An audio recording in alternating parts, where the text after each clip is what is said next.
Microsoft has released its March 2022 updates for the Surface Duo 2 and for the original Surface Duo. So let's dig in.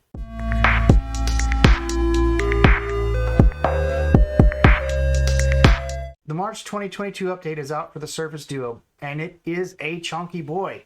Coming in at 236 megabytes, it brings the OS up from 2022-11164 to 2022-11326. According to Microsoft, this update covers security concerns outlined in the Android Security Bulletin for March 2022. It also improves device stability. But if you've watched any of my previous videos, then you know that I want to see what these updates do in real-world scenarios. So I put a SIM back in my Surface Duo, and I've been using it for the past week or so. And here's what I found out. After the last update with Android 11, I actually went into my phone and turned off all the developer options.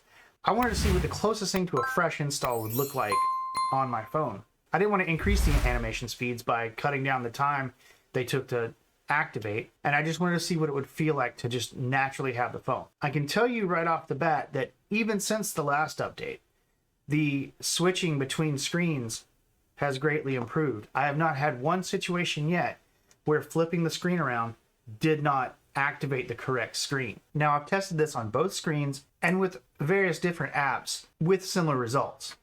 The screen just seems more responsive and it changes between screens very easily. This makes pulling the camera out and taking pictures that much easier. Another thing that's gotten better is the Surface Duo's responsiveness to touch. This is especially true with the keyboard. I've noticed a substantial improvement in the keyboard's performance and responsiveness.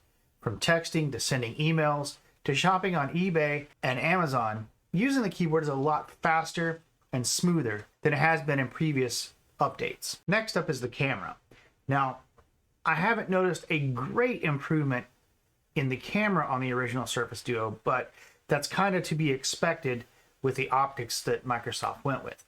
However, I have noticed some slight improvements in the processing of the cameras after the fact. I still prefer Gcam to the stock Microsoft app, but all in all, it seems to be incrementally getting better. Now, with all of these improvements, there are still some things that I wish Microsoft would change on the Surface Duo. For one, I would really like to be able to customize my icons on the desktop the way I can with the Microsoft launcher on literally any other phone. I'm not a huge fan of the square icon layout. I prefer my icons to be round, and that's just the way my brain works. I wish I could change that on the Surface Duo, but Microsoft still hasn't allowed that change to be in the Surface Duo default launcher, when it's in the Microsoft launcher for literally every other Android phone. And lastly, the thing that I wish Microsoft could change is app spanning. Now, I understand that Google is coming out with Android 12L sometime this year, and I am hanging on to the original Surface Duo to experience Android 12L on this device. And I also understand that Microsoft doesn't have a lot of control over apps that they don't create.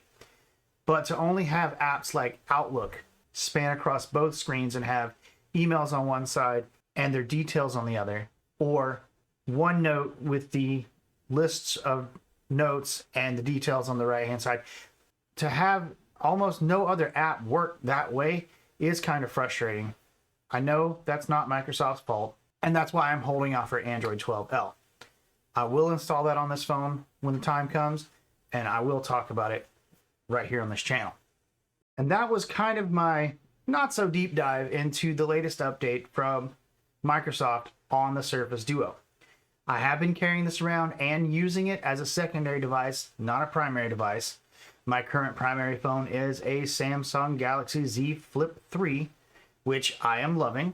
So now I'd like to hear from you. Do you have a Surface Duo? Have you installed this latest update? Are you experiencing any new issues, or are you experiencing the phone almost the way Microsoft intended it to be? If any of that applies to you, go ahead and leave a comment down below. I would love to hear from you. I hope you've enjoyed watching this video as much as I have making it. This has been another video from Reviews for Nerds. I'm Bryant. Thank you for watching, and have a great day.